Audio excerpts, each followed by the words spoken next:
I am only as strong as you are. Kung nakikita ko, sobrang lakas ninyo at sobrang lakas ng pagmamahal ninyo sa bayan.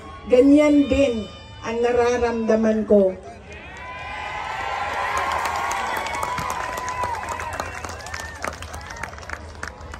Ang pagpapasalamat ng aming pamilya, ang pamilya Duterte, dako kaayo may utang ang kabubuton kaninyong tanan.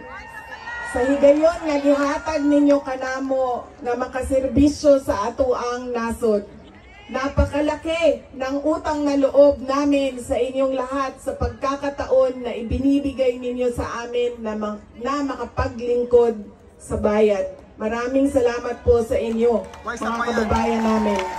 Ang lahat ng ginagawa natin ay para sa Diyos, sa bayan, at sa bawat pamilyang Pilipino.